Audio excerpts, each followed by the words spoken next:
და ჩვენ დავბრუნდით ახლა სტუდიაში ძალიან საინტერესო და სასიამოვნო საუბრის შემდეგ და მე მინდა ახლა თქვენ გთხოვოთ წიგნთან დაკავშირებით თქვენ რას როგორ თვლით, რამდენად შეიძლება ვის შეიძლება მიეწოდოს ეს ინფორმაცია და კიდევ რა საინფორმაციო მასალები შეიძლება გამზადეს ბეჭდური ან ელექტრონული სახით, რამაც შეიძლება ძალიან შეცვალოს და გააუმჯობესოს გამოვლენა ასეთი ბავშვების დროულად და სხვაჯერ ორსულობის პერიოდშიც პატრონაჟი გააუმჯობესოს ამ კუთხით. დიახ. ეს წიგნი, რომელიც ახლახანს გამოიცა, არის მართლა ძალიან აქტუალური, რადგან აქ ამ წიგნში არის თავმოყრილი სმენა-დაქვეითების პრობლემები. რამ შეიძლება გამოიწვიოს სმენის დაქვეითება, რა არის გამოსავალი ამასთან დაკავშირებით. კიდევ ეს მომავალში რა უნდა გაკეთდეს, მშობლის როლი ამასთან დაკავშირებით. ანუ მშობლებისთვისაც გასაგებია. მშობლებისთვისაც თუ უფრო ადაპტირებული ვერსიას გეგმავთ მშობლებისთვის. ადაპტირებული ვერსიები პატარა არსებობს ამასთან დაკავშირებით. ამ მშობლებისთვისაც ძალიან საჭირო არის, რადგან მშობელმა შესანიშნავი საკითხებია. ყავს ასეთი პრობლემის მქონე ბავშვი, მან უნდა იცოდეს თუ რომ ეს არ არის რაღაცა განაჩენი, სმენის დაქვეითება, ხო? ეს არის პრობლემა, რომელიც ჩვენ შეგვიძლია მართოთ. მართვადი პრობლემა არის და როგორ შეიძლება მართოთ? ხო, როგორ უნდა ვიყოთ მომავალში ასეთ ბავშვებთან, როგორ უნდა მოვიქცეთ. ამიტომ აი ეს წიგნი საზოგადოებაც როგორ უნდა მოიქცეს. მათ უნდა დიახ, ანუ ეს რა არის სმენის დაქვეითება, ეს საზოგადოებამ უნდა იცოდეს, რადგან დღეს 21 საუკუნეში ერთ-ერთი ძალიან დიდი რისკ ფაქტორი სმენის დაქვეითების უკვე მოზრდილ ასაკში ეს არის ხმაური, და ვახსენოთ და არის ასევე მწეველობა. რამაც შეიძლება ორივე გამოიწვიოს სმენის დაქვეითება.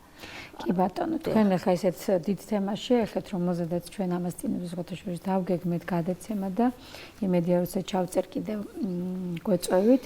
ეს გახლავთ სწორედ დღევანდელ ბავშვებში, ახალგაზრდებში სმენის დაქვეითება, სწორედ გამუდმებული მოხმარების გამო ამ ყურსასმენების კი ბატონა და ასე ხმამაღლა მოსმენა და ასე შემდეგ და ზოგადად ხმაური, რომელიც შეიძლება ჩვენ ესე მივეჩვიეთ ვერც, მაგრამ აი ეს ბგერის სიხშირე ესეთი ოხერი რამეა, როდის რომელი როგორ დაგვიზიანებს სმენა, შეიძლება მიწუთას ვერც ვიგრძნოთ და შემდგომში ეს ჩამოყალიბდეს და დიდი მადლობა რომ ეს თემა ახსენეთ, იმიტომ რომ ნამდვილად ცალკე გადაცემის საკითხია ხმაურით თუ სხვა გამაღიზიანებლებით გამოწვეული სმენის დაქვეითება, მაგრამ ვიდრე ჩვენ დავასრულებთ ჩვენს გადაცემას, მე მინდა თქვენ მოგცეთ საშუალება იმ ძირითად საკითხებზე გაამახვილოთ ყურადღება, რომელიც მიგაჩნიათ მნიშვნელოვნად, რომ იცოდეს ჩვენმა მაყურებელმა. და სხვათა შორის გადაწყვეტილების მიღებმა პირებმაც იქნებ მიმართოთ მათაც.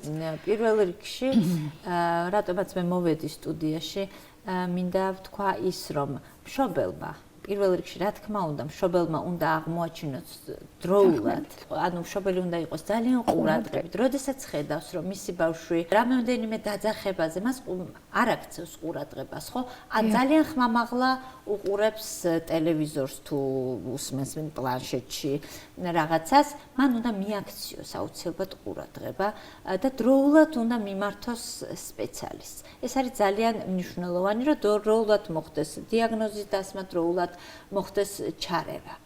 და კიდევ ერთი, ანუ ალბათ საბავშვო ბაღის მასწავლებლებისთვისაც საინტერესო იქნება. რა თქმა უნდა, დიახ, შეიძლება მშობელს რაღაცა გამოეპაროს, მაგრამ დაკვირვებული პედაგოგი, საღამოს გვიან მოყავს, მე აძინებს, აი მასწავლებელი, დიახ, რა თქმა უნდა. როდესაც მთელი დღე ბავშვი 7-8 საათი არის საბავშვო ბაღში და გამოცდილება და დაკვირვებულა პედაგოგმა შეიძლება ისეთი რამე შეამჩნიოს, რაც მაგალითად მშობელს გამოეპაროს. აიყვანა, აჭამა დააძინა და დიახ.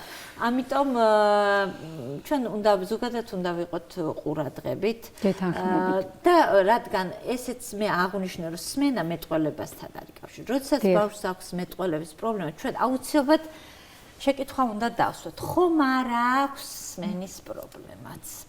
ეს შეკითხვა აუცილებლად ეს შეკითხვაც უნდა დაგვებადოს. კი, მეტყველების შეფერხების რისკები სხვადასხვა არის და მრავალი არის, მაგრამ ესეც უნდა გამოირიცხოს აუცილებლად. მე რა რო ის დაიბადა და გაკეთდა ერთი სმენის სკრინინგი, კიდევ გადავაკონტროლოთ თუ რაიმე მეტყველების შეფერხებას ვხედავთ.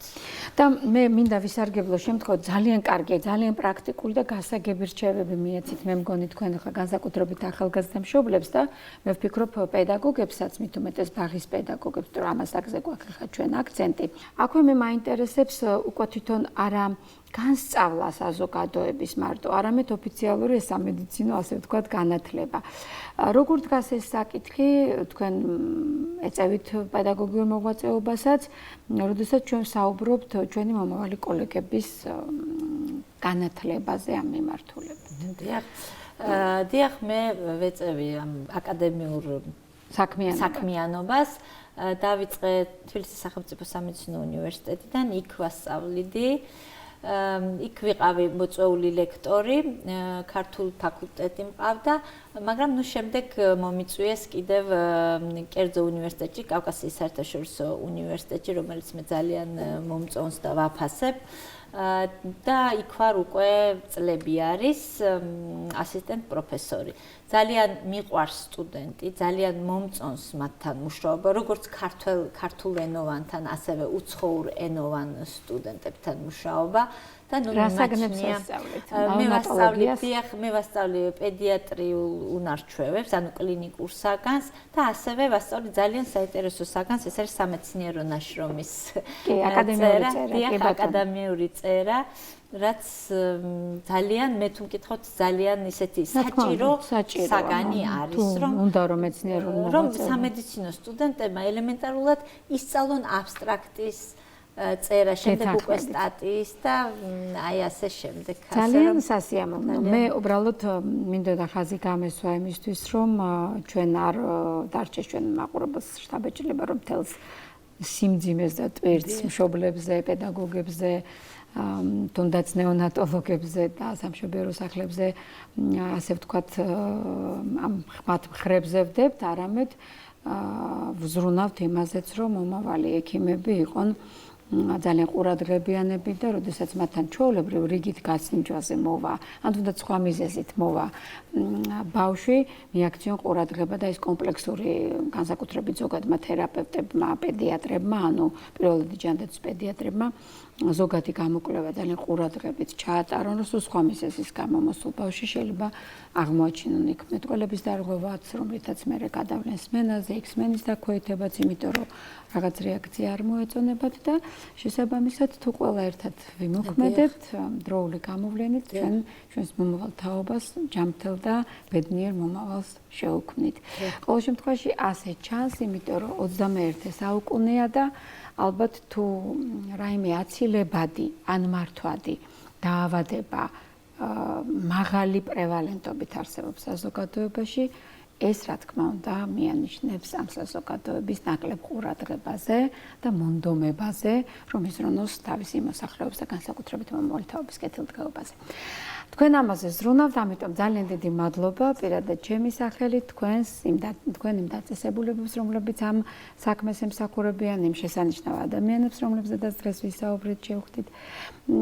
და დღეს როგორც აღვნიშნეთ ამითი დაგემშვიდობებით, საუკეთესო სურვილებით, დიდი მადლობით და იმაც ვიტოვებ, რომ როდესაც ჩვენ ვიმსჯელებთ იმ ფაქტორებზე, რომ შეიძლება ჩვენი მომავალი თაობის ჯანმრთელობას აზიანებენ, შემოგვიერთდებით და ვეცდებით ერთად ავაცილოთ მას ნებისმიერი სახის ზიანი. ჩვენს მაყურებელსაც ვუსურვებ ჯანმრთელობას, კარგად ბრძანდებოდეთ, მომავალ შეხვედრამდე.